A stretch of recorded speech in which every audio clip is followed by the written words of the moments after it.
In the dusty archives of the Navajo County Courthouse are documents that Arizona authorities have tried to forget for more than 80 years.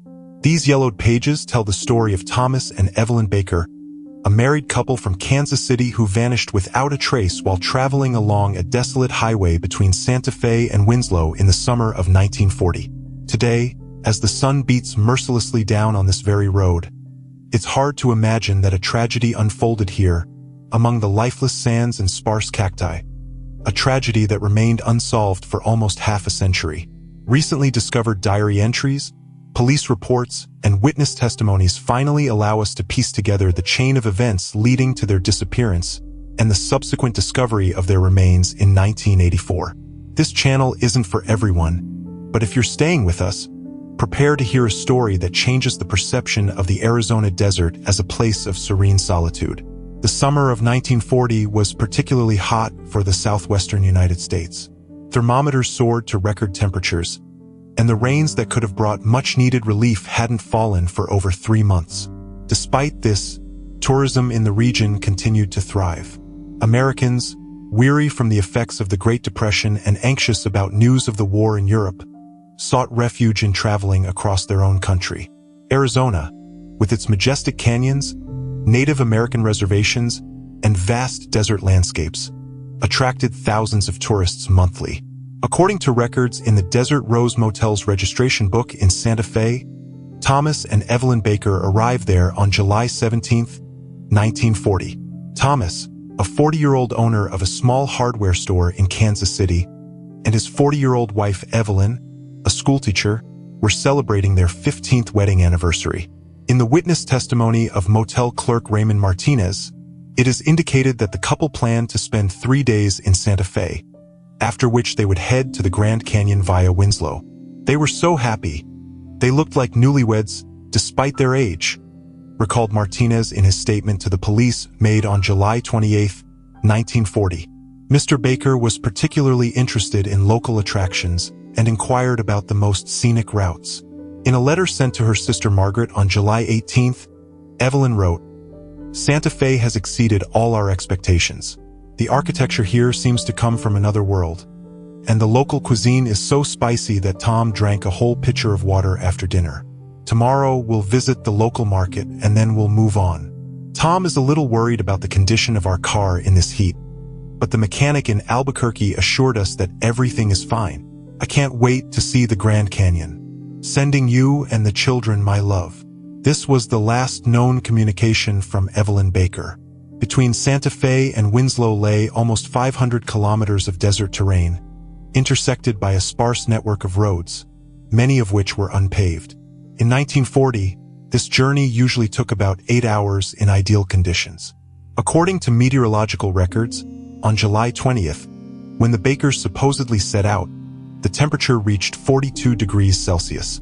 The logbook of a gas station in Holbrook, a small town 140 kilometers from Winslow, contains an entry stating that a car with Missouri license plates matching the Baker's vehicle filled up there at 15:45 that same day.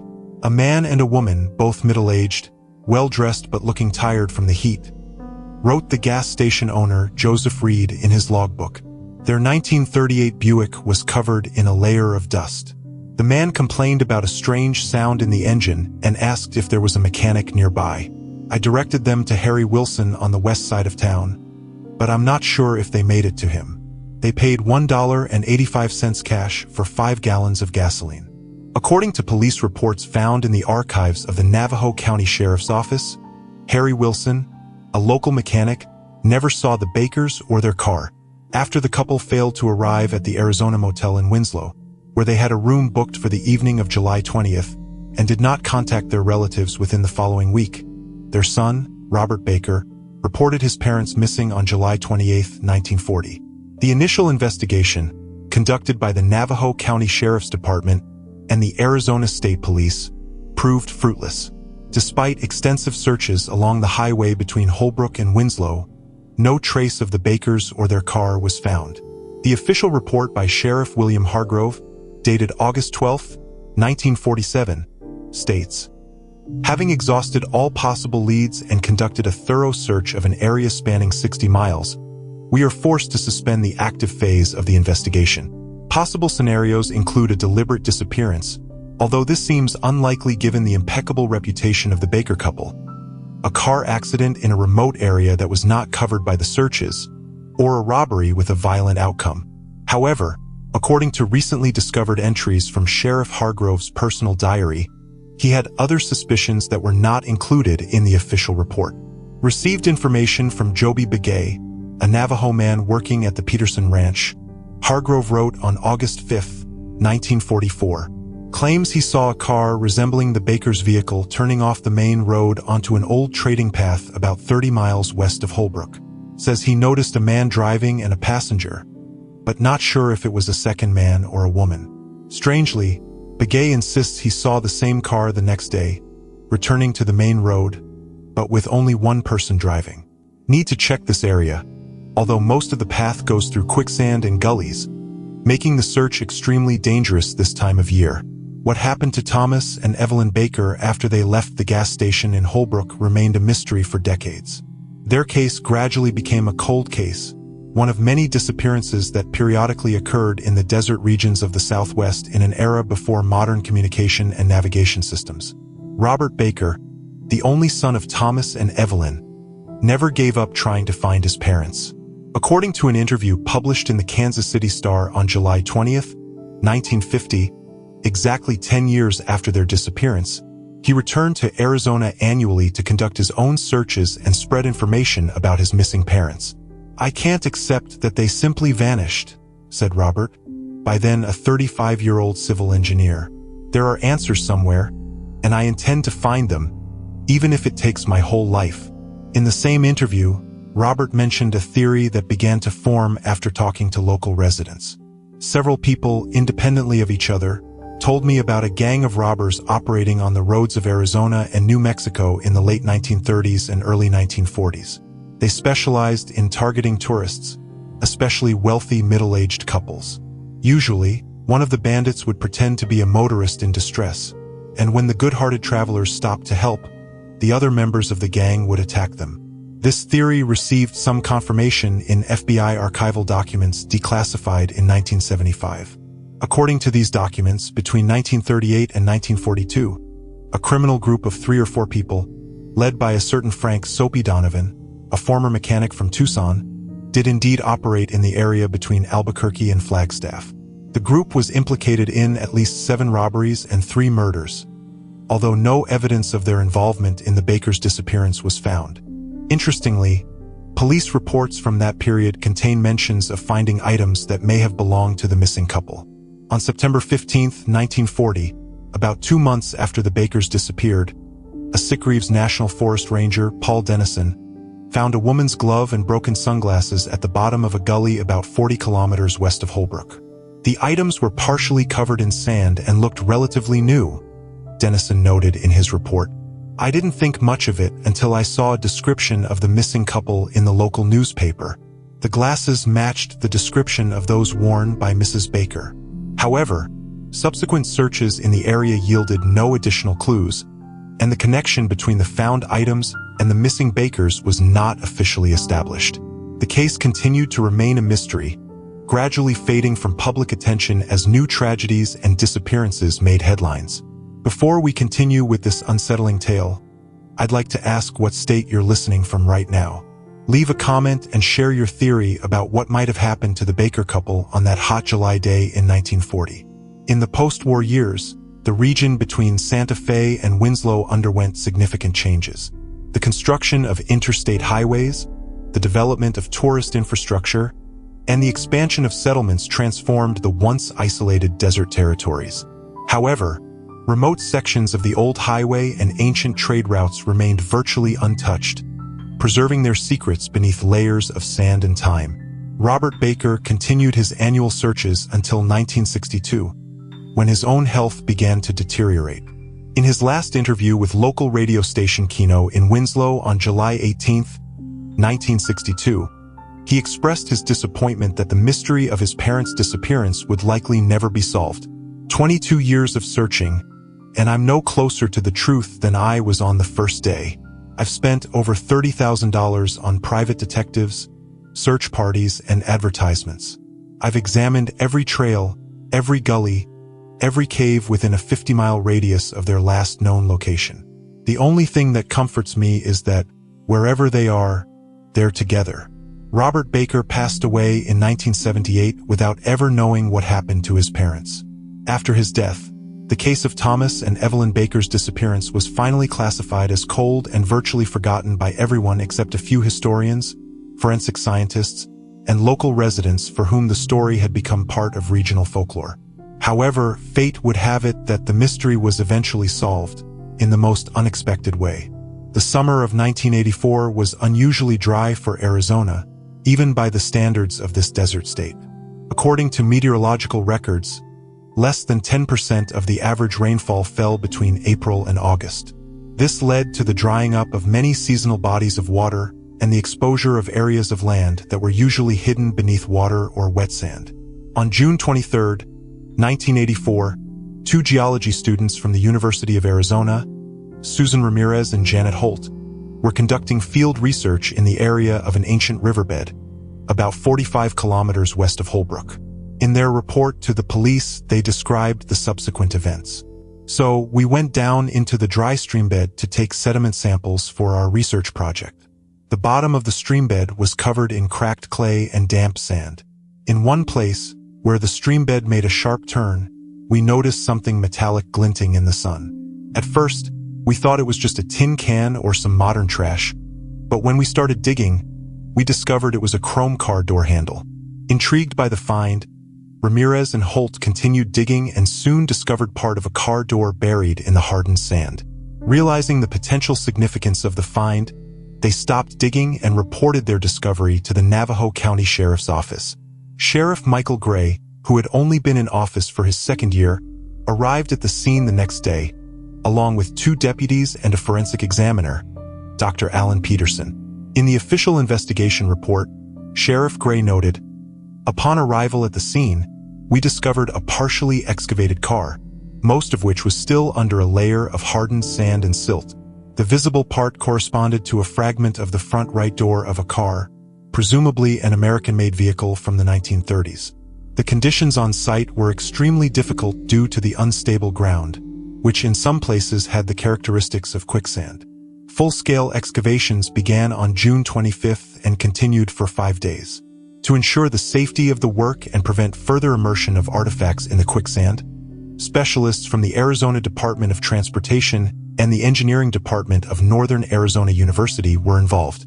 Special equipment was used to strengthen the walls of the excavation and pump out water that constantly seeped from the lower layers of the soil. By June 30th, most of the car had been recovered. It turned out to be a 1938 Buick Special, heavily damaged by time and the conditions of burial. Missouri license plates found in the silty soil next to the car matched the registration data of Thomas Baker's vehicle.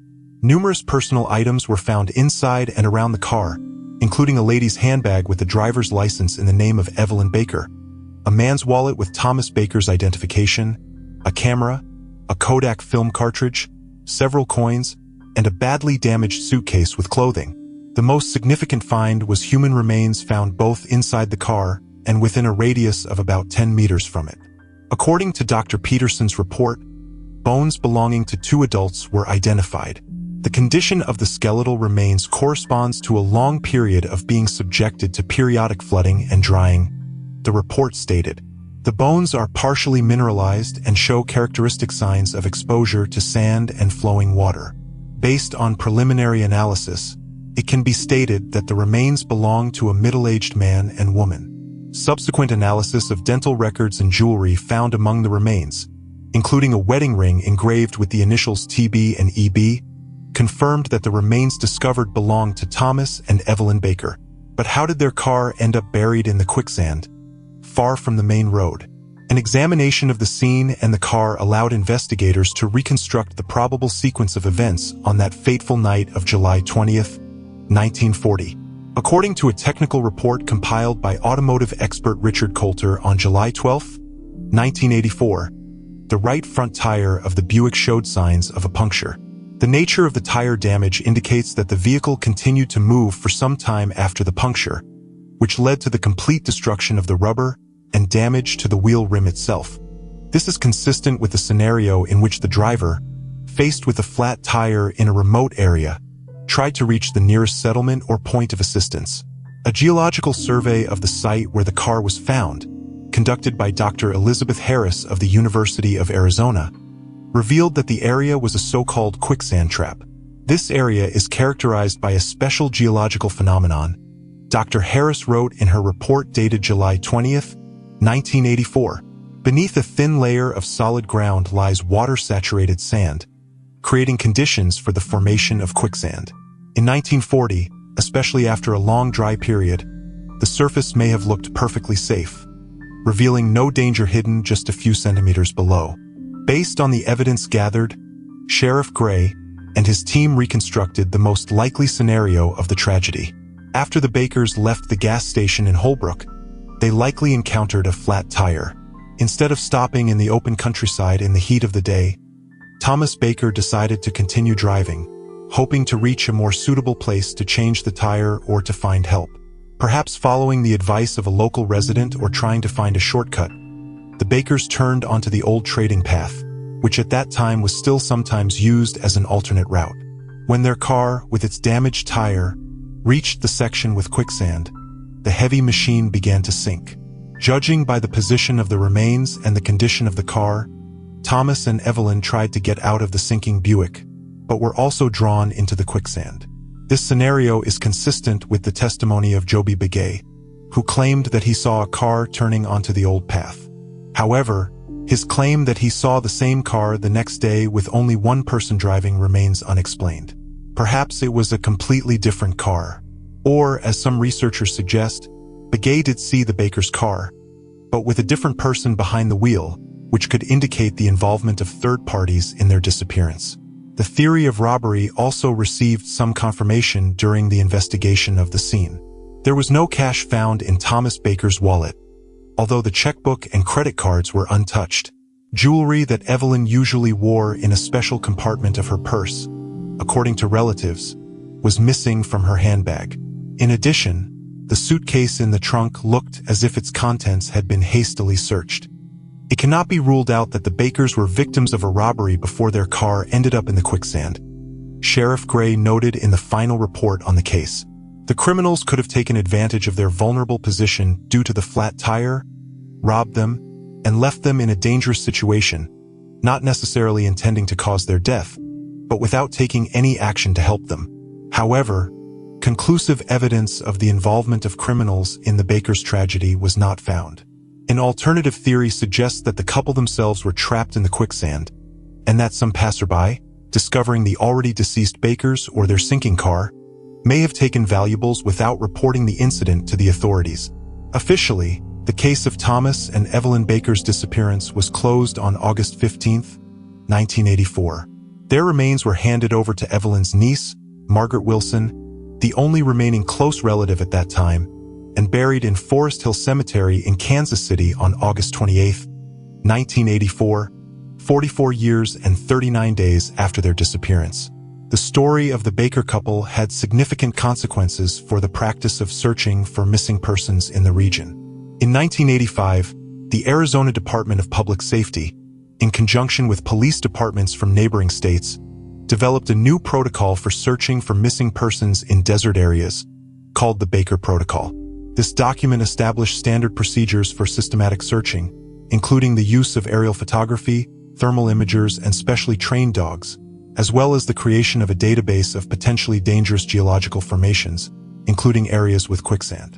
In 1990, on the 50th anniversary of the Bakers' disappearance, a memorial plaque was erected on the highway between Holbrook and Winslow with the inscription, "In memory of Thomas and Evelyn Baker, whose journey through these lands ended in tragedy in July 1940.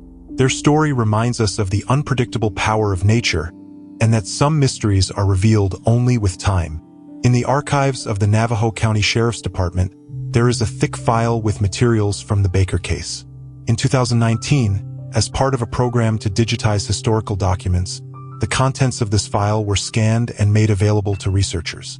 Among other documents, there is an intriguing note dated July 22, 1940, just 2 days after the Bakers' disappearance.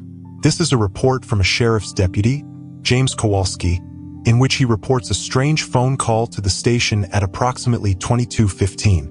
An unknown man called the sheriff's office. The report reads, "The voice sounded agitated with a noticeable accent, possibly Mexican. The caller reported that he had seen a beautiful car sinking in the sand in the area of the old trading path. When the duty officer asked him to identify himself and provide a more precise location, the man abruptly ended the call. Attempts to call back the number that appeared on the call display were unsuccessful, as the call came from a payphone at the Texaco gas station on the outskirts of Holbrook. By the time a patrol car arrived at the gas station, the caller had already disappeared. This call was not initially linked to the Baker case, as the couple had not yet been reported missing. It was only during a re-examination of the archives in 1984 that this detail caught the attention of investigators and was included in the overall picture of events. In 2020, a group of forensic anthropologists from the University of Arizona, led by Professor Martha Sanchez, re-examined the remains of the Baker couple using modern methods of analysis. The results of this study shed additional light on the circumstances of their deaths. Microscopic analysis of bone tissues, and especially the remains of soft tissues preserved due to mineralization processes, suggests that both subjects died of asphyxia caused by immersion in quicksand. Professor Sanchez noted in her report published in the Journal of Forensic Anthropology in June 2020. The characteristic location of microparticles of sand in the airways and specific damage to the ribs and sternum indicate that the victims actively struggled, trying to free themselves from the quicksand trap. Particularly telling are the multiple microtears in the ligaments of the shoulder girdle and forearms, indicating the extraordinary efforts made to get out. In addition, analysis of the stomach contents, partially preserved due to the special burial conditions, made it possible to determine that the Bakers' last meal took place approximately 4 to 6 hours before their death and included dishes typical of roadside diners of that time. The presence of the remains of scrambled eggs, bread, and coffee in the man's stomach, and chicken salad in the woman's stomach, indicates that they most likely stopped for a late lunch or early dinner before continuing their journey, Sanchez noted. This conclusion is consistent with an entry in the logbook of the Roadside Oasis Cafe in Holbrook, which indicates that a couple matching the description of the Bakers dined there at approximately 16:30 on July 20, 1940. According to this entry, they paid with a check for $1.25 and looked tired, but in good spirits. Leave a comment if you have ever been to the deserts of Arizona and encountered unusual or mysterious phenomena. This channel isn't for everyone, but we appreciate your stories and opinions. During the reinvestigation in 1984, detectives paid particular attention to the condition of the Baker's car and the nature of the damage found on its body. According to the expert opinion of automotive technician Richard Coulter, there were small dents and scratches on the left side door and rear fender of the Buick that did not correspond to the damage expected from immersion in quicksand. The nature of these damages indicates that they were caused by a hard, blunt object, possibly a crowbar or similar tool, Coulter wrote in his conclusion. The location of the dents, at a height of approximately 90 to 110 centimeters from the ground, corresponds to a blow inflicted by a person of average height. These findings revived the version of a possible criminal trail in the Bakers case. However, given the absence of clear signs of violent death on the skeletal remains, and the fact that most of the couple's valuables were still found at the scene, investigators concluded that, even if there was a robbery, the immediate cause of Thomas and Evelyn's death was immersion in quicksand. An interesting addition to the story came from the testimonies of local residents gathered during the reinvestigation. Emma Crawford, a 90-year-old resident of Holbrook, recalled in an interview with the local newspaper Arizona Tribune in August 1984, "I remember that summer well. My husband, Harvey, was working for the road service then, and about a week after the rumor about the missing tourist couple spread, he came home very worried. Said he had seen something strange near the old trading path, some tire tracks leading straight into a gully. He reported it to the sheriff, but he didn't seem to pay much attention to it. And a couple of days later, Harvey was transferred to another area, far to the north. He never spoke about it again, not even to me." Such testimonies, collected decades after the events, are difficult to verify for reliability. But they create an intriguing picture of possible missed opportunities in the original investigation. Why wasn't road worker Harvey Crawford's message thoroughly investigated?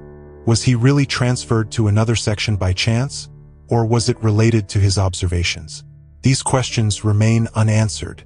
In Sheriff William Hargrove's personal diary, discovered by his grandson in 1998 and donated to the Navajo County Historical Archive, there are entries indicating that the initial investigation may have faced some pressure from local authorities. August 12, 1940, received a strong recommendation from Commissioner Palmer to scale back the active search for the missing tourists. Hargrove wrote, "Arguments about budget constraints and the need to focus on other cases sound unconvincing."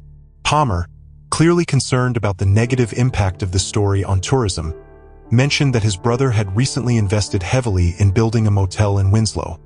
An interesting coincidence. Nevertheless, I am officially suspending the search, but I have instructed Kowalski and Rivera to continue working unofficially. This diary excerpt sheds light on possible political and economic factors that influenced the course of the investigation. In the post-war years, tourism was becoming an increasingly important source of income for small towns along major interstate routes, and negative publicity associated with the disappearance of tourists could seriously damage the local economy. Notably, there are no reports in the sheriff's office archives of the unofficial investigation that, according to Hargrove's diary, sheriff's deputies Kowalski and Rivera were supposed to continue. However, in Miguel Rivera's personal archive, donated by his daughter to the Arizona Historical Society in 2005, there's a small notebook with notes dated August-September 1940. August 17th, checked the Texaco gas station on the outskirts of Holbrook. The night clerk, Edie Parker, remembered a man who made a phone call on the night of July 21st or 22nd. She described him as a Mexican or Native American man, about 30 years old, with a scar on his left cheek. The man looked frightened and hurriedly left the gas station immediately after the call. Parker noticed that before that, the man had been talking to a truck driver in the cafe across the street. Need to find this driver. August 23rd, managed to track down the truck driver, Jack Morrow, a livestock hauler from Flagstaff. According to him, a Mexican man sat down next to him in the cafe, looked agitated, and asked how to contact the police. He said he had seen a car sinking with people inside near the old trading trail. Morrow advised him to call from the payphone at the gas station. When Morrow left the cafe 15 minutes later, the Mexican man was gone. Later, he heard from other drivers that a man with a similar description was asking about rides toward Mexico. September 5th, Hargrove ordered to cease all activities related to the Baker case. Said the commissioner was personally interested in whether the investigation was continuing. Strange. Handed over all the collected materials to the sheriff. Kept copies for myself. Something's not right here. These records from Rivera are of particular interest because they indicate the existence of a potential witness who may have seen the Bakers at a critical moment in their disappearance.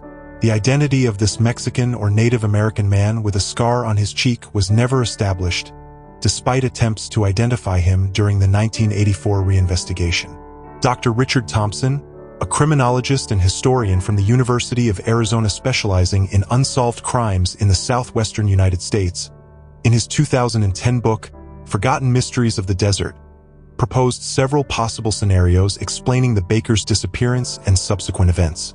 The first and most likely scenario, supported by most of the available evidence, suggests an accident without criminal involvement, Thompson writes.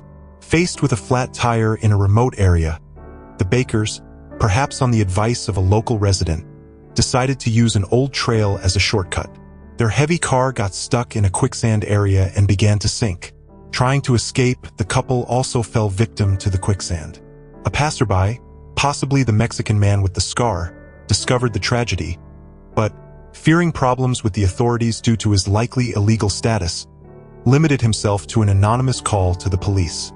The second scenario involves an element of crime. A gang of robbers operating on the roads of Arizona could have taken advantage of the vulnerable position of tourists with a flat tire. After the robbery, the criminals could have left the Bakers in a dangerous place, not necessarily intending to cause their death, but also not doing anything to prevent it. The Mexican man with the scar could have been a member of this gang, who was subsequently tormented by his conscience. The third, least likely, but still possible scenario suggests premeditated murder disguised as an accident. The dents on the car body, inconsistent with damage from sinking in the sand, may indicate a violent collision before the disappearance. However, the absence of obvious injuries on the skeletal remains makes this version unlikely. Thompson also notes a strange coincidence. 3 weeks after the Bakers' disappearance, on August 11, 1940, the Flagstaff police received a report of an armed robbery on the road to the Grand Canyon. The victims were a couple of tourists from Pennsylvania who were stopped by a man posing as a motorist with car trouble. The robbers took money and valuables but left the victims unharmed. The description of one of the attackers included a noticeable scar on his face. Is it possible that the same criminals were involved in the Bakers' disappearance 3 weeks earlier?